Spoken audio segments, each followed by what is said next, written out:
എല്ലാവർക്കും ഫോറക്സ് കേരളയുടെ മറ്റൊരു വീഡിയോയിലേക്ക് സ്വാഗതം. ഇന്ന് നമ്മൾ ഡിസ്കസ് ചെയ്യുന്നത് നമ്മുടെ ജൂൺ മാസത്തിലെ ടോപ്പ് 5 പ്രൊപ്പ് ഫേംസിനെ കുറിച്ചിട്ടാണ്. ഇൻഡസ്ട്രിയിൽ ഒരുപാട് അപ്ഡേറ്റ്സ് വരുന്നുണ്ട്. അപ്പോൾ ഒരു സ്കാം അലേർട്ടും നമുക്കിന്ന് ഡിസ്കസ് ചെയ്യാനുണ്ട്. നമ്മളോടൊപ്പം ഇന്ന് ഡിസ്കഷന് വേണ്ടിയിട്ട് ആസ് യൂഷ്വൽ നമ്മുടെ ട്രേഡർ സോബിഷ് ഉണ്ട്. ഹായ്. നമ്മൾ വളരെ വലിയ പ്രശ്നങ്ങളിലൂടെയാണ് പ്രൊപ്പ് ഫേംസ് പോകുന്നത്. ഇപ്പോൾ നിലവിൽ എന്താ സംഭവിച്ചിട്ടുണ്ടെങ്കിൽ ഇവർക്കൊന്നും US ക്ലയൻസിൽ നിന്ന് എടുക്കാൻ പറ്റാത്തതുകൊണ്ട് നല്ല രീതിയിൽ ഇവരൊരു സ്ട്രഗ്ലിംഗ് ഇതിലൂടെയാണ് പ്രൊപ്പ് ഫേം ഇൻഡസ്ട്രി തന്നെ പോയിക്കൊണ്ടിരിക്കുന്നത്. അതായത് മെയിൻ കാരണം എന്താ വെച്ചിട്ടുണ്ടെങ്കിൽ ഇപ്പോൾ ഇവരെ സംബന്ധിച്ച് US സംബന്ധിച്ചൊരു 100K അക്കൗണ്ട് എടുക്കാനായിട്ട് വരുന്നൊരു കോസ്റ്റ് അത് $500. ഇപ്പോൾ US ആൾക്കാരെ സംബന്ധിച്ച് $500 ഒക്കെ വെറുതെ സിമ്പിളായിട്ട് അവർ എക്സ്പെൻസ് ചെയ്ത് കളയുന്ന ഒരു എമൗണ്ട് മാത്രമാണ്. അപ്പോൾ അവർ കണ്ടിന്യൂസ് ഇങ്ങനെ ചലഞ്ചസ് ലോസ് ആയാലും ഇങ്ങനെ എടുത്തുകൊണ്ടിരിക്കും. അപ്പോൾ അതുകൊണ്ട് തന്നെ നല്ല രീതിയിൽ ഇപ്പോൾ ഫേംസ് നല്ല ഒരു സ്ട്രഗ്ലിംഗ് ടൈമിലൂടെയാണ് 2024 പോയിക്കൊണ്ടിരിക്കുന്നത്. അപ്പോൾ നിങ്ങളെല്ലാവരും ശ്രദ്ധിക്കേണ്ട ഒരു കാര്യം, ഓരോ ഫേംസിനെ കുറിച്ച് നമ്മളിവിടെ പറയുന്നുണ്ടെങ്കിലും അത് എന്താ പറയുക, നിങ്ങളും കൂടി അനലൈസ് ചെയ്തതിന് ശേഷമായിരിക്കണം ഓരോ അക്കൗണ്ട് എടുക്കുന്നതും മറ്റ് കാര്യങ്ങളെല്ലാം നിങ്ങളുടെ ഓൺ ഉത്തരവാദിത്തത്തിലായിരിക്കണം. നമ്മളിപ്പോൾ നിലവിൽ നമുക്കറിയാവുന്ന സോഴ്സസ് ഒക്കെ വെച്ചായിരിക്കും നമ്മൾ ഡീറ്റെയിൽ ആയിട്ട് സംസാരിക്കുന്നത്. അപ്പോൾ ഒട്ടുമിക്ക പേരും ഓരോ ഫേംസിൻ്റെ കാര്യങ്ങളൊക്കെ ഭയങ്കരമായിട്ട് പാനിക്കായിട്ടൊക്കെ കാര്യങ്ങളൊക്കെ ചോദിക്കുന്നുണ്ട്. അപ്പോൾ നിങ്ങളും കൂടി അനലൈസ് ചെയ്യണമെന്ന് എനിക്ക് പറയാനുള്ളത്. യെസ്, അപ്പോൾ നമുക്ക് വീഡിയോ കാണാം. അപ്പോൾ 5ാം സ്ഥാനത്തുള്ളത് അസെൻഡെക്സ് ആണ്. എന്താണ് അസെൻഡെക്സ് നമ്മൾ 5ാമത് പ്ലേസ് ചെയ്തത്? അസെൻഡെക്സ് ഇപ്പോൾ നിലവിലൊരു UK ബേസ്ഡ് കമ്പനിയാണ്. അവരിപ്പോൾ നിലവിൽ പേ റിജക്ഷനും കാര്യങ്ങളൊന്നുമില്ല. ഇപ്പോൾ അവർ സി ട്രേഡറിലേക്ക് എല്ലാ കാര്യങ്ങളും മാറ്റിയിട്ടുണ്ട്. ആദ്യം ഇവർ MT5 MT5 ലാസ്റ്റ് ഉണ്ടായിരുന്ന ജൂണിൽ ഉണ്ടായിരുന്ന കുറച്ച് പേർക്ക് പേ ഔട്ട് കാര്യങ്ങൾ കിട്ടാണ്ട്. എനിക്കും ഓൾറെഡി MT5 ആ ഒരു ടൈമിൽ പേ ഔട്ട് ഓൾറെഡി കിട്ടാനുണ്ട്. അപ്പോൾ അവർ അടുത്ത ദിവസങ്ങൾ ഓൺ ബ്രോക്കിങ്ങിലേക്ക് വരാണ്. അതായത് ഇപ്പോൾ 5 അതുപോലെ തന്നെ ആൽഫയ്ക്ക് ഉണ്ട്, ഫണ്ടനെക്സിനുണ്ട്. അവരുടെ ഓൺ ബ്രോക്കറും ലിക്വിഡിറ്റി പ്രൊവൈഡറും കൊണ്ടുവരാനുള്ള ശ്രമത്തിലാണ്. അത് പുതിയൊരു ഫേമായിരുന്നു. എന്നാലും പേ ഔട്ട് റിജക്ഷനും കാര്യങ്ങളും ഒന്നും നിലവിലില്ല. നമുക്ക് അത്യാവശ്യം ഓഫറൊക്കെ ഉള്ള സമയത്ത് നമുക്ക് എടുക്കാവുന്ന ഒരു ചലഞ്ചാണ് അസെൻഡെക്സിൻ്റേത്. പിന്നെ അതുപോലെ തന്നെ അവരുടെ ന്യൂസ് റൂൾ ഉണ്ട്. അതുപോലെ കുറച്ച് കാര്യങ്ങൾ വളരെ ശ്രദ്ധിച്ചെടുക്കേണ്ട കാര്യങ്ങൾ എന്താണെന്ന് വെച്ചിട്ടുണ്ടെങ്കിൽ 3 minutes ഹോൾഡിങ് ഫണ്ടഡ് അക്കൗണ്ട് ആയി കഴിഞ്ഞിട്ടുണ്ടെങ്കിൽ മസ്റ്റ് നമ്മൾ കീപ്പ് ചെയ്യണം. അതുപോലെ തന്നെ 3% ലോസ് ഒരു സിംഗിൾ ട്രേഡിൽ വരുത്താൻ പാടില്ല. ഇത് അസെൻഡെക്സ് എടുക്കുന്നവർ ശ്രദ്ധിക്കേണ്ട ഒരു കാര്യമാണ്. പിന്നെ പേ ഔട്ട് റിജക്ഷൻ ഒന്നും നിലവിലില്ലാത്ത ഒരു കമ്പനിയാണ്. ഇത്രയും കാര്യങ്ങൾ നമുക്ക് അസെൻഡെക്സിനെ കുറിച്ച് പറയാനുള്ളത്. അതുകൊണ്ട് നമ്മൾ അസെൻഡെക്സിന് 5ാമത് വെച്ചു. നമുക്ക് 4th പൊസിഷനിൽ ആരാന്ന് നോക്കാം. ഫണ്ടിങ് വിപ്സ് ആണ്. അപ്പോൾ നമ്മുടെ സ്കാം അലേർട്ട് ഫണ്ടിങ് വിപ്സിന് പറഞ്ഞായിരുന്നു. എന്താണത്? സ്കാം അലേർട്ട് നിലവിൽ എന്താണെന്ന് വെച്ചാൽ നമ്മൾ കഴിഞ്ഞ തവണയൊക്കെ നമ്മൾ ഫസ്റ്റിലേക്ക് കൊണ്ടുവന്ന ഒരു കമ്പനിയാണ്. പക്ഷേ ലാസ്റ്റ് നമ്മൾ ആ ഒരു മന്ത് ശരിക്കും ഫണ്ട് ടിപ്സ് ഓരോ ദിവസവും ഓരോരോ റോളുകളും ഓരോരോ കാര്യങ്ങളായിട്ട് വരായിരുന്നു. എല്ലാവരും വിചാരിച്ചു ട്യൂസ്ഡേ പേ ഔട്ട് എന്ന് വിചാരിച്ചപ്പോൾ എല്ലാവരും നമ്മളായാലും വളരെ സന്തോഷിച്ചിരുന്നു. കാരണം ഇപ്പോൾ തിങ്കളാഴ്ച ഒരു ഫണ്ടഡ് അക്കൗണ്ട് കിട്ടുന്ന ഒരാൾ പ്രോഫിറ്റ് ആയി കഴിഞ്ഞാൽ ട്യൂസ്ഡേ വിഡ്രോ ചെയ്യാമെന്നുള്ളത് ഈ ഇൻഡസ്ട്രിയിൽ തന്നെ ഫസ്റ്റായിട്ട് കൊണ്ടുവന്ന ഒരു ഇതായിരുന്നു. അപ്പോൾ എല്ലാവരും നല്ലതാണെന്ന് വിചാരിച്ചു. ആ ഫസ്റ്റ് കൊണ്ടുവന്ന ട്യൂസ്ഡേ കുറച്ച് ഡിലേ വന്നിട്ടാണ് പേ ഔട്ട് കൊടുത്തത്. അത് കഴിഞ്ഞിട്ട് അവിടെ നെക്സ്റ്റ് ട്യൂസ്ഡേ ദുബായ് ഹോളിഡേ ആയിരുന്നു. അപ്പോൾ ഈ ഹോളിഡേ എന്തായാലും ഇവർ മുൻകൂട്ടി കണ്ടിട്ടായിരിക്കും. അവിടെ ബാങ്കിങ് ഹോളിഡേ ആയിരുന്നു, അവർ പേ ഔട്ട് കൊടുത്തില്ല. അതിനുശേഷം അതുപോലെ തന്നെ അവർ ഇൻ്റർവ്യൂവിന് വിളിച്ചു. ഇൻ്റർവ്യൂ എല്ലാം ഗ്യാപ്പ് ഇട്ടിട്ടാണ് 2 month 1 month ഒക്കെ ഗ്യാപ്പ് ഇട്ടിട്ടാണ് ഷെഡ്യൂൾ ചെയ്തേക്കുന്നത്. അത് വളരെ ശരിക്കും പറഞ്ഞിട്ടുണ്ടെങ്കിൽ ഒരു ഫേമിനെ കുറിച്ച് അത്രയും നല്ല ഒരു ഇതല്ല. കാരണം അവർ ട്യൂസ്ഡേ പേ ഔട്ട് കൊടുക്കുന്നത് എന്നാൽ അടുത്ത നെക്സ്റ്റ് ട്യൂസ്ഡേ ആയാലും നെക്സ്റ്റ് അത് കഴിഞ്ഞിട്ട് ട്യൂസ്ഡേ ആയാലും കൃത്യമായിട്ട് കൊടുത്തിരുന്നെങ്കിൽ കുഴപ്പമില്ല.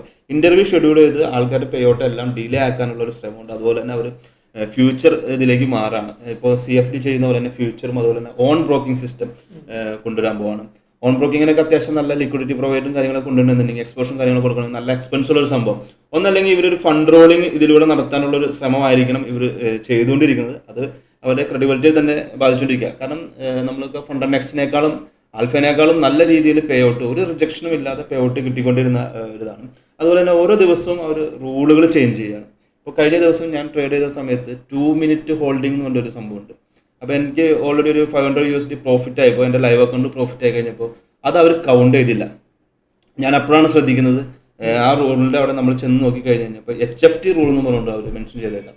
അപ്പോഴാണ് ഞാൻ അറിയുന്നത് 2 minute ഹോൾഡ് ചെയ്യണം എന്നുള്ളൊരു ഓപ്ഷൻ. അപ്പോൾ ഓക്കെ, അത് കഴിഞ്ഞ് അടുത്ത ദിവസം വേറെ റൂൾ കൊണ്ടുവന്നേക്കാണ്. 0 ഇതായിരുന്നു അവർ, അത് ട്രേഡിംഗ് ഡേയ്സ് ആയിരുന്നു. നമുക്ക് 0 ട്രേഡിംഗ് ഡേയ്സിൽ പ്രോഫിറ്റ് ആയി കഴിഞ്ഞാൽ നെക്സ്റ്റ് ട്യൂസ്ഡേ വിഡ്രോ അല്ലെങ്കിൽ 14 ദിവസം വിഡ്രോ ചെയ്യാം. പക്ഷെ ഇപ്പോൾ അവർ കൊണ്ടുവന്നേക്കുന്നത് 3 ദിവസം മിനിമം ട്രേഡിംഗ് ഡേ വേണം എന്നുള്ളതൊരു ഇത് കൊണ്ടുവന്നിട്ടുണ്ട്. പിന്നെ അതുപോലെ തന്നെ വേറൊരു ഇത് പുതുതായിട്ട് കൊണ്ടുവന്നേക്കുന്നത് ഒരു പേ ഔട്ട് സർക്കിൾ പുതുതായിട്ട് കൊണ്ടുണ്ട്. അതായത് 60% നിങ്ങൾക്ക് മതിയെന്നുണ്ടെങ്കിൽ നിങ്ങൾക്ക് ട്യൂസ്ഡേ പേ ഔട്ട് കിട്ടും. അതുപോലെ നിങ്ങൾക്ക് 100% വേണമെന്നുണ്ടെങ്കിൽ മന്ത്ലി പേ ഔട്ട് സെലക്ട് ചെയ്യാം.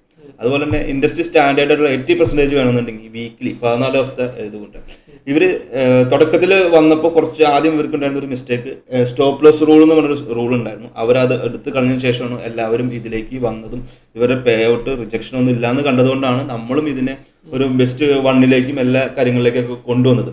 അതിനുശേഷം കഴിഞ്ഞ ദിവസം പുതിയ ഒരു ഇത് കൂടി വന്നിട്ട് സിംഗിൾ ഇൻസ്ട്രുമെൻറ്റിൽ ഇപ്പോൾ ബ്രോ ഒരു ട്രേഡ് ചെയ്യുകയാണെന്നുണ്ടെങ്കിൽ സിംഗിൾ ഇൻസ്ട്രുമെൻറ്റിൽ നമുക്ക് വരുത്താവുന്ന ലോസ് എന്ന് പറയുന്നത് 3%. ശരിക്കും ഇവർ ഡെയിലി ഡ്രോ ഡൗണിൽ പറയുന്നത് നമ്മൾ എഗ്രിമെൻ്റ് എല്ലാ കാര്യങ്ങളും പറയുന്നത് 5% വെച്ചിട്ടാണ്. പക്ഷേ ഇവർ പറയുന്നത് സിംഗിൾ ഇൻസ്ട്രുമെൻറ്റിൽ 3% കൂടുതൽ ലോസ് വന്നു കഴിഞ്ഞാൽ അക്കൗണ്ട് ബ്രീച്ച് ആയി പോകും.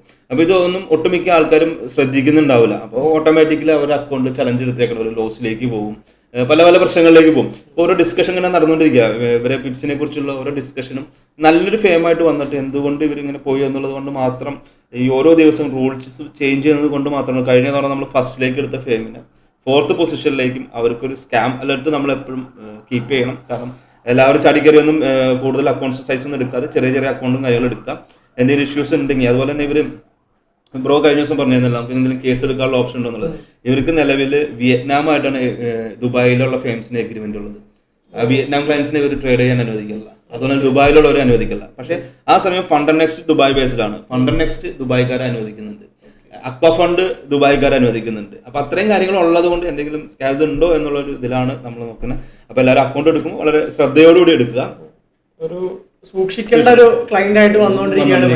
അപ്പോൾ ഒരു പെട്ടെന്നുള്ള വളർച്ചയിൽ നിന്നും വലിയൊരു വീഴ്ചയിലേക്ക് പോകാണോ എന്ന് നമ്മൾ സംശയം. അതല്ലെങ്കിൽ ഫണ്ട് റോളിംഗ് ആയിരിക്കണം അവരുടെ പുതിയ ലിക്വിഡിറ്റി പ്രൊവൈഡറും, കാരണം എക്സ്പോഷർ കൊണ്ടുവരണം, പുതിയ ബ്രോക്കറെ കൊണ്ടുവരും. അതുപോലെ തന്നെ അദ്ദേഹം പറഞ്ഞേക്കുന്നത് ഓഗസ്റ്റോടുകൂടി 5000 നല്ല ട്രേഡേഴ്സിനെ കൊണ്ടുവരും എന്ന് പറഞ്ഞു. അപ്പോൾ അത് നമ്മൾ കണ്ടപ്പോൾ നല്ലൊരു കാര്യമായിട്ടാണ് തോന്നിയത്. നല്ല പുതിയ ട്രേഡേഴ്സ് 5000 ഫണ്ട് ട്രേഡേഴ്സിനാണ് ഞാൻ ഉദ്ദേശിക്കുന്നത്, എനിക്ക് അത്രയും മതി എന്നുള്ള രീതിയിലാണ് കഴിഞ്ഞ ട്വീറ്റ് ഒക്കെ. അതൊക്കെ നമ്മൾ നല്ല പോസിറ്റീവായിട്ട് എടുത്തത്. പക്ഷെ അതിനുശേഷം ഓരോ ദിവസവും റൂൾസ് ചേഞ്ച് ചെയ്യുന്ന ഒരു കമ്പനിയെ സംബന്ധിച്ചിട്ടും നല്ലൊരു കാര്യമല്ല. നമ്മൾ അക്കൗണ്ട് എടുക്കുന്ന സമയത്തുള്ള റൂൾ അല്ല ടൈം ചെയ്യുന്നത്, അതാണ് പ്രശ്നം.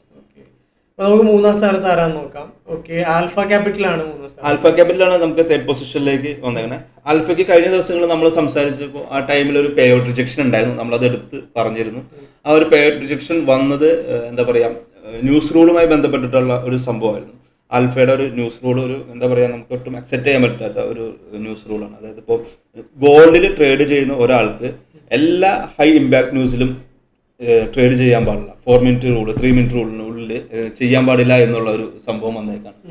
അപ്പോൾ ആൽഫയുടെ ഇതിൽ അതുകൊണ്ടാണ് നമ്മൾ കഴിഞ്ഞ ദിവസം ആ പേ ഔട്ട് റിജക്ഷൻ അവർ ഉണ്ടായത്. പക്ഷെ അവർ ആ പേ ഔട്ട് റിലീസ് ചെയ്തു. ഏകദേശം 15,000 USD അടുത്തുണ്ടായിരുന്നു ഓരോ 3 പേർ കൂടിയിട്ട്. അതെല്ലാം അവർ പേ ഔട്ട് എല്ലാം റിലീസ് ചെയ്ത് കൊടുത്തു. പക്ഷേ ആ റൂള് ഇപ്പോഴും നിലനിൽക്കുന്നുണ്ട്. ഇപ്പോൾ കഴിഞ്ഞ ദിവസം അവർ പോസ്റ്റ് ചെയ്തിട്ടുണ്ട്, നിങ്ങളുടെ ഫീഡ്ബാക്ക് എന്താണെന്ന് അറിയിക്കാനൊക്കെ ആയിട്ട് ചെയ്തിട്ടുണ്ട്. ആ ഒരു റൂളും കൂടി ആൽഫ മാറ്റിക്കഴിഞ്ഞ് കഴിഞ്ഞാൽ ആൽഫ ബെറ്റർ ആയിരിക്കും. ഒട്ടുമിക്ക ആൾക്കാരും, അതും ഫണ്ടഡ് അക്കൗണ്ടിലാണ് ഞാൻ ഈ പറഞ്ഞ റൂൾ ഉള്ളത്. അപ്പോൾ അതെല്ലാവരും ശ്രദ്ധിക്കാം. അപ്പോൾ നമ്മളുടെ സെക്കൻഡ് പൊസിഷനിൽ ഫയേഴ്സ് ആണ്. ഫയേഴ്സ് നമുക്ക് നിലവിൽ പേ ഔട്ട് റിജക്ഷനും ഒന്നും ഇല്ലാത്തൊരു കമ്പനിയാണ്. നമുക്ക് എല്ലാവരും ഇവരെ ചലഞ്ച് ഇച്ചിരി കോസ്റ്റ് കൂടുതലാണെങ്കിലും പേ ഔട്ട് റിജക്ഷൻ ഇല്ല. പിന്നെ ഇവരെപ്പോഴും ചലഞ്ചസ് ചേഞ്ച് ചെയ്യുമോ, ന്യൂസ് റൂൾ ചേഞ്ച് ചെയ്യുമോ, അങ്ങനത്തെ ഒന്നും കാര്യങ്ങൾ നിലവിലില്ല. അവർക്ക് നമുക്ക് പേ ഔട്ട് റിജക്ഷൻ നമ്മൾ എവിടെ കയറി നോക്കിയാലും പേ ഔട്ട് റിജക്ഷൻ ഇല്ലാത്തൊരു ഫേമായിട്ട് വന്നിട്ടുണ്ട്. പക്ഷേ എല്ലാവരും പുതിയതായിട്ട് വരുന്ന എല്ലാവരും ഫണ്ട് ഇതിൻ്റെ കോസ്റ്റ് ഇത്തിരി കൂടിയത് കൊണ്ട് ആകെ ഒരു 5% ഡിസ്കൗണ്ട് മാത്രമേ അവർ കൊടുക്കുള്ളൂ. ഏകദേശം 100K എടുക്കാനായിട്ട് 550 USD ഒക്കെ വരും. ആ സമയം നമുക്ക് പിപ്സ് ഒക്കെ എടുക്കാൻ 400 USD വരുന്നുണ്ട്. അങ്ങനെ കമ്പയർ ചെയ്ത് നോക്കുമ്പോൾ ഫയേഴ്സിലേക്ക് പുതിയതായിട്ട് ആരും വരുന്നില്ല എന്ന് എനിക്ക് തോന്നുന്നു. എന്നാലും നല്ല നമുക്ക് സജസ്റ്റ് ചെയ്യാം, സെക്കൻഡിലേക്ക് സജസ്റ്റ് ചെയ്യാവുന്ന ഇത്രയും ട്രസ്റ്റ് വർത്തി ആയിട്ടുള്ള ഒരു കമ്പനി ആയതുകൊണ്ട് ആ അധികം കൊടുക്കുന്ന പൈസ ഒരിക്കലും നഷ്ടമല്ല. അതൊരു നല്ല ട്രേഡേഴ്സ്. അവരുടെ ബൂട്ട് ക്യാമ്പ് എന്ന് പറയുന്നത് ഇപ്പോൾ ഒരു 100K ഒക്കെ എടുക്കാൻ നോക്കുന്ന ഒരാൾക്കാർക്കൊക്കെ ചെയ്യാൻ പറ്റിയൊരു ഇതാണ് ബൂട്ട് ക്യാമ്പ്. ഇത്രയും കാര്യങ്ങളൊക്കെ ഉള്ളത്. ഓക്കെ, അപ്പോൾ നമ്മുടെ ഇത്തവണത്തെ 1ാം സ്ഥാനക്കാരൻ. 1ാം സ്ഥാനത്ത് നമുക്കിപ്പോൾ നിലവിൽ ഫണ്ടർ നെക്സ്റ്റ് ആണ്. ഓൺ ബ്രോക്കിംഗ് ഇതുണ്ട്, ലിക്വിഡിറ്റി പ്രൊവൈഡർ ഉണ്ട്. അതുപോലെ തന്നെ അവരുടെ സോഫ്റ്റ്വെയറും സപ്പോർട്ടും കാര്യങ്ങളെല്ലാം വളരെ നല്ലൊരു ഇതാണ്. അതുപോലെ തന്നെ ന്യൂസ് റൂളെല്ലാം വളരെ പക്കയായിട്ട് പണ്ട് പറഞ്ഞിരുന്ന അതേ റൂള് തന്നെയാണ് ഇവർ പറഞ്ഞിരിക്കുന്നത്. ഇപ്പോൾ ഉള്ള മിക്ക ഫേംസും ഓരോ ദിവസവും ഈ ഒരു ലാസ്റ്റ് വീക്ക് ശരിക്കും പറഞ്ഞിട്ടുണ്ടെങ്കിൽ എല്ലാ ഫേംസും റൂൾസിൽ ചേഞ്ചസ് വരുത്തിക്കൊണ്ടിരിക്കുക. ഇപ്പം മൈ ഫണ്ടഡ് എഫക്ട്സ് ആയിക്കോട്ടെ, ആൽഫ ക്യാപിറ്റൽ ആയിക്കോട്ടെ, ടിപ്സ് ആയിക്കോട്ടെ, അതുപോലെ തന്നെ അസെൻഡെക്സ് ആയിക്കോട്ടെ, നമ്മൾ ഈ പറഞ്ഞ പൊസിഷനിൽ വന്ന എല്ലാ കമ്പനികളും ന്യൂസുകളും റൂൾസ് ഇങ്ങനെ ചേഞ്ചസ് വരുത്തിക്കൊണ്ടിരിക്കുക. ഫണ്ടർ നെക്സ്റ്റ് ഇതുവരെയായിട്ടും അതുപോലെ തന്നെ ഫയേഴ്സും റൂൾസിലൊന്നും ചേഞ്ചസ് ഇല്ല. അതുപോലെ തന്നെ പേ ഔട്ട് ഡിനേ ചെയ്യുന്നില്ല. അതുപോലെ തന്നെ ഇന്റർവ്യൂസും കാര്യങ്ങളും കുറച്ചുണ്ട്. പക്ഷെ അവർ സ്ട്രിക്റ്റ് ആയിട്ട് നോക്കുന്ന ഒരേ ഒരു കാര്യം IP അഡ്രസ് റൂളാണ്.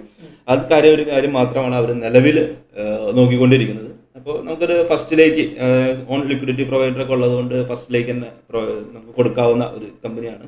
നമ്മളിപ്പോൾ ഈ 5 എല്ലാ അനാലിസിസും നമുക്ക് ഓരോ മന്തിലും ചേഞ്ചസ് വരും. അപ്പോൾ ഓരോരുത്തർ വിചാരിക്കും കഴിഞ്ഞോണം എന്നതായിരുന്നല്ലോ, കഴിഞ്ഞ മന്തിൽ ടിപ്സ് വളരെ നല്ല രീതിയിൽ പെർഫോം കൊടുത്തുകൊണ്ടിരുന്നതാണ്. അപ്പോൾ അത് മാറ്റമില്ലാത്തതുകൊണ്ടാണ് നമ്മൾ ഫസ്റ്റ് ഇത് കൊടുത്തത്. അപ്പോൾ നമുക്ക് ഓരോ വീക്കിലി വരുന്ന ചേഞ്ചസ് ഇപ്പോൾ പെട്ടെന്നാണ് ഇൻഡസ്ട്രിയിൽ അപ്ഡേറ്റ്സും കാര്യങ്ങളൊക്കെ വരുന്നത്. പെട്ടെന്നൊരു ഡിസ്കോഡിലോ മറ്റു കാര്യങ്ങളിലൊക്കെയാണ് അനൗൺസ്മെൻ്റ് ആയിട്ട് ഇടുന്നത്. അതൊന്നും അധികം പേര് ശ്രദ്ധിക്കുന്നില്ല എന്ന് തോന്നുന്നു. അപ്പോൾ അതൊക്കെ വളരെ ശ്രദ്ധയോട് കൂടിയിട്ടാണ് ഫണ്ടഡ് അക്കൗണ്ട്സ് ഒക്കെ ചെയ്യാനായിട്ട്. ഫണ്ട് നെക്സ്റ്റ് ആണ് ഈ മന്തിൽ നമുക്ക് ഫസ്റ്റിലേക്ക് കൊണ്ടുവരാൻ പറ്റുന്നൊരു ഫേം. ഓക്കെ, കഴിഞ്ഞ നമ്മളൊരു സജഷൻ പറഞ്ഞിട്ടുണ്ടായിരുന്നു ഇക്വിറ്റി എഡ്ജ്. ഇക്വിറ്റി എന്താണ് ഇപ്പോഴത്തെ അതിൻ്റെ അവസ്ഥ? ഇക്വിറ്റി എഡ്ജ് നിലവിൽ കുറച്ചൊരു ടഫ് ആയിട്ടുള്ള ഒരു ഇതിലൂടെ പോയിക്കൊണ്ടിരിക്കുന്നു. അവരുടെ പേ ഔട്ട് കാര്യങ്ങളൊക്കെ കുറച്ച് ഡിലേ ഉണ്ട്. അതുപോലെ തന്നെ അക്കൗണ്ടിന് പ്രൈസ് വളരെ കുറവാണ്. ഇപ്പം ഇന്നിപ്പോൾ നല്ലൊരു ഓഫർ വന്നിട്ടുണ്ട്. ഇപ്പോൾ 15 നമ്മൾ ഈ കാണിക്കുന്ന ഇതിലുള്ള ബ്രൗസറിലുള്ള 15% വീണ്ടും ഒരു 10% കൂടി ഡിസ്കൗണ്ട് ഉള്ള ഒരു ഓഫറും കാര്യങ്ങളൊക്കെ ഇന്ന് വന്നിട്ടുണ്ട്. സമ്മർ 10 എന്ന് പറഞ്ഞിട്ട്. അപ്പോൾ അത്രയും ഓഫറും കാര്യങ്ങളൊക്കെ ഉണ്ട്. പക്ഷേ ഫസ്റ്റ് ഫേസ് കിട്ടാൻ അവർക്ക് ഡിലേ ഇല്ല, സെക്കൻഡ് ഫേസും ഡിലേ ഇല്ല. പക്ഷേ ലൈവ് അക്കൗണ്ട് കിട്ടാനായിട്ട് നല്ല ഡിലേ ഉണ്ട്. പക്ഷേ പേ ഔട്ടൊന്നും റിജക്റ്റ് ചെയ്തായിട്ട് എങ്ങും കണ്ടിട്ടില്ല. നമുക്ക് വളരെ ശ്രദ്ധിച്ച് മാത്രം എടുക്കണമെന്ന് മാത്രമേ പറയാനുള്ളൂ. പ്രൈസ് കണ്ടിട്ട് എല്ലാവരും ചാടിക്കയറിയൊന്നും വീഴാതെ നിങ്ങൾ കുറച്ചുകൂടി അനലൈസ് ചെയ്തിട്ട് എടുക്കുന്നതായിരിക്കും കുറച്ചുകൂടി ബെറ്റർ. ചെറിയ അക്കൗണ്ട് സൈസ് എടുത്ത് അത് തന്നെ ചെറിയ അക്കൗണ്ട് സൈസ് ഒക്കെ എടുത്തിട്ട് ട്രൈ ചെയ്തായിരിക്കും കുറച്ചുകൂടി ബെറ്റർ. ഓക്കെ, അപ്പോൾ ഇതൊക്കെയാണ് നമ്മുടെ ജൂൺ മാസത്തിൽ അപ്ഡേറ്റ്. കൂടുതൽ ന്യൂസസും കാര്യങ്ങളും അറിയാൻ നമ്മുടെ ചാനൽ നിങ്ങൾ സബ്സ്ക്രൈബ് ചെയ്യുക, നോട്ടിഫിക്കേഷൻ ബെൽ എനേബിൾ ചെയ്യുക. അപ്പോൾ ഫോറക്സ് ട്രേഡിങ്ങുമായിട്ട് ബന്ധപ്പെട്ട പുതിയ വീഡിയോസുമായിട്ട് വീണ്ടും കാണുന്നത് വരെ ബൈ ബൈ.